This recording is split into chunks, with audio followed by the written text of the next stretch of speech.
Hi, my name is Sam, and I'm going to vlog about my journey and my endeavor with a special needs child and the steps that I took in order to provide him with the provisions or obtain services for him throughout his young and adult life. I hail from a third world country where at the time, which was 1994, these types of services were non existent in my country.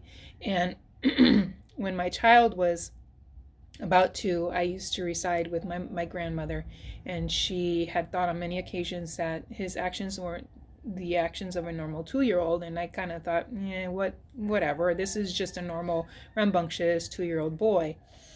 He was very hyperactive. He would touch many things. He would just be very unfocused. And like, again, I thought it was a normal 2 year old hyperactivity. I was a single mom and I was desperate to provide a better life for my child and for myself. So I flew to Hawaii where I had other family members and I started my endeavor here. My initial path was to put my child into a preschool. And I did visit my local preschool, and at the time they had open doors or a program called Patch. So I did take him into the interview at the preschool, which was a local public school.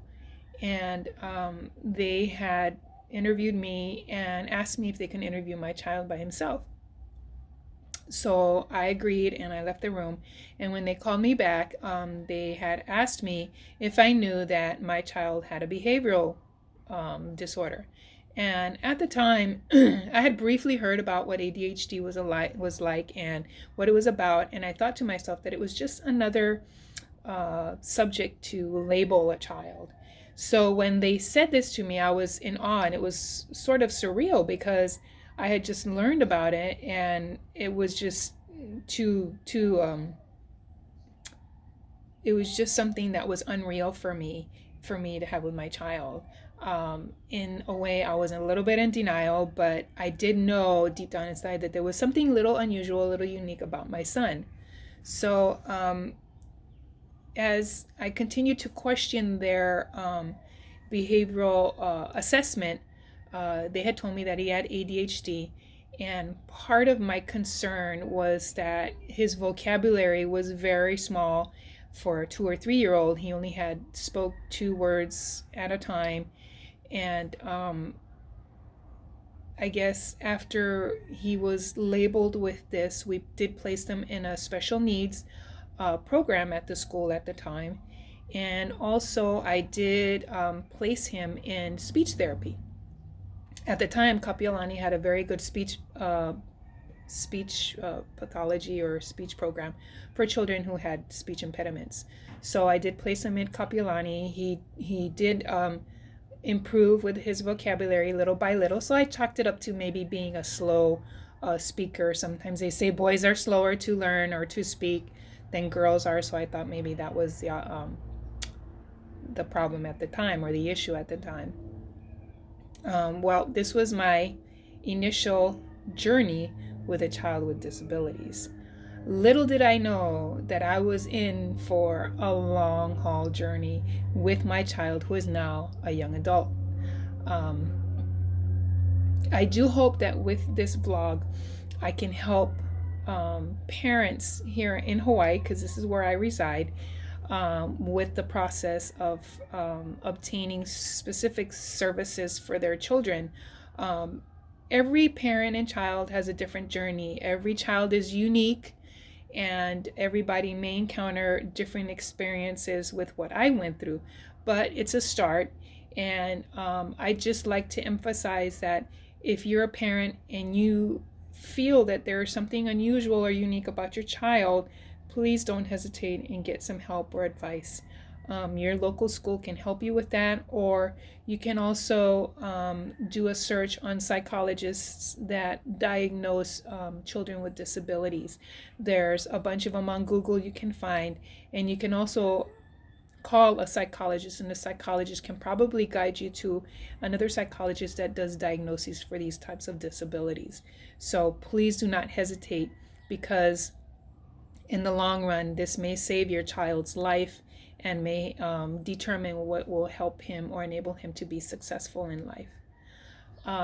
I did, at the time, when he was still a child, I did do the local children's hospital for speech impediment, and they worked on his vocabulary, like I mentioned before, and performed extra tests about to see if he had a hearing deficiency, which he didn't.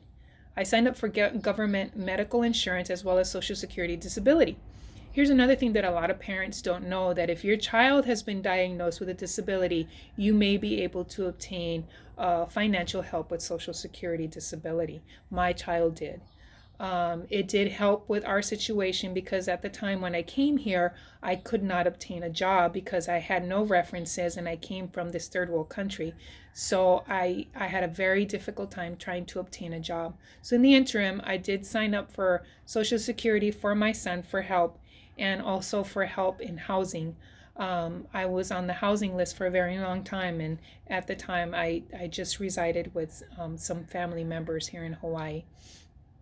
At the time, trying to obtain services for my child was a headache. You'd have to jump through a bunch of hoops, which is why a lot of times parents just give up and don't continue to seek assistance. But don't give up. You push, and if you get denied, you push again, and you will get approved. Believe me, if your child falls in the category, he will be approved. A lot of these services are geared to being very difficult to get, but at the end, your child has rights, and your child can obtain these services. My problem was the wait every time they were denied, and the times that I had to appeal. Those were the hardest times because at the time we needed help, and we needed assistant help and financial help and assistance with psychological help. So it was a very painful time when he was very little in which we needed these services. Sometimes trying to obtain services would take 3 to 4 months, depending on what type of background information these companies needed, and sometimes it would take a very long time to process this because they have a lot of people in their system, so it does take a very long time to process. But don't give up. Continue to push and wait. Just be patient. For those that are patient, these things do help, and they will be provided to you. My child was placed in Open Doors at the time when he was 2. He would receive one-on-one assistance, and with the teacher, we would have a daily journal that went back and forth in regards to what went on my child's daily basis. So they would record his behavior, the things that he did, and the back and forth became the things that I kept hearing were like a broken record.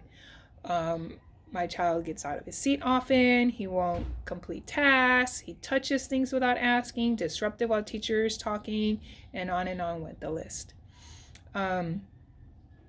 My job was to talk to him when he came home, to redirect when these things would happen at the time. And this state that I live in Hawaii is pretty good once you get your services. They have very good support, but like I said, it's very difficult to get these services. What was difficult was how to get the right help, who's the right fit for your child, whose special needs is trained, and who's trained and who's not. And sometimes you'd go into these public school environments, and some of these people just aren't trained, or they're trained and they don't follow through with protocol. Some classes were very organized, which is dire for children who have special needs, and some of these places had things that were stacked up to ceilings and covered with tarps, and it was just ridiculous. And no matter how much I went to the administration and to the principal, these things wouldn't change. And in fact, I was looked at as the overbearing mother who probably didn't know what she was talking about. But I've done my research. I know that a special needs child needs things that are organized, familiar, structural, and very clean and very the same every day. In fact, transition is very difficult for young children. So pretty much you and your kids are guinea pigs throughout this whole process. And it's through trial and error that you find the right fit for your child. It does take a very long time, and it may just take you switching schools to be with an administration that's concerned about the well-being of your child and their needs. Um, I had some that were just wonderful, patient, and very visually directed, as well as having non-disrupting or distracting classrooms. And this is in which the ones he benefited from. Um, I learned about annual IEPs. Those are individualized educational programs, and how a team of school leaders would get together, and that comprises of their special needs teacher, administration, and uh, other social positions in the school that come together, and they put together a program that they're like educational performance goals, short and long-term services, either sitting in front of the class or sitting with a TA. So these kind of things were put together in an IEP, which is that individual educational program. So with the special needs child, there are many things, and for each child, like I said, is different, that will help them be successful in a specific setting, whether it's in school, at home, at an event or something. So it just kind of, it helps them in society. Um, all of these were all hard copy documents that would have to be signed, and sometimes there were sensitive documents. And as my child got older, we encountered transition services and sometimes special ed classes to help with math deficiency in English. Um, Children with ADHD, as was my child at the time, do not do well with transitioning. They need constant familiar surroundings. Things need to be the same every day. If you do change something, it's very disruptive to them, and it's very difficult for them to adjust to those situations. You may find that in your child, that maybe if you're giving him eggs for 2 weeks or a month and then you change to something else, they're going to question that, and it's going to be very difficult for them to transition to that particular whatever you're doing for them that's changing their everyday routine. So you're disrupting their daily routine, as opposed to a normal, usual child who will sit down and change their breakfast every morning. Um, I I did need to request that many times in transitioning services, the surroundings for my child, and I did need to be demanding. I ran into politically incorrect directors, DOE psychologists who wanted to do the right thing but were shackled to government limitations. So sometimes the government structure was so that these particular psychologists who were chosen to be in this child within the DOE to help them in their particular day-to-day tasks, they were shackled to specific structural government laws. So whenever they wanted to go run that extra mile or running beyond what the government law required, they would just have a very difficult time with the school or the government, and they weren't allowed to go outside of the box from those laws. In other words, everything had to be the same for each disabled child at the time. Um, so, because this was the fact, I had a particular psychologist who was assigned to my child, and he was in disagreement of many things that were being provided for my child at the school level. And so he would, when we would come to the table, he would express his concerns, and the administration would disagree and would tell him to stay within, the specific rules and laws of the IEP. And when he started to disagree, I was told that he was fired. I was very disappointed because nobody came to me at the time and told me that he had been fired. They just removed him from my child's situation when, as specified before, when you remove something from a child that's disabled and you make an immediate change, the transition is very detrimental for that child. So at the time, I was very, very, very upset. So I found myself an advocate. An advocate is somebody who will back you up and back your child up by any means to make sure that your child is receiving the needs and the rights that he's required, whether or not the government has it in their laws, because this is your child's right. So at the time when I advocated up, I found a wonderful parent advocate who helped me for many years to request and be provided the rights for my child and what he deserved. These were the beginning years of my struggle for my child, because as your child gets older, they require more and more needs and different needs to fit their age appropriate everyday lifestyle. So at the time, I thought to myself, as a mother, all we want to do is what's best for our children. As such, most families look for venues we trust are best for them. We try and make sure that what we're trying to provide our child is the best thing for them and for their need. So we put our children, or we believe that we put our children in the hands of schools, totally placing faith in them and believing that they want what's best for our child. But when the government places 1,000 hoops for you to jump through, the program is no longer the issue. It's personal, because now they're coming between you, your child, and what's best for your child and the future and the success of your already struggling child. So this was my issue at the time.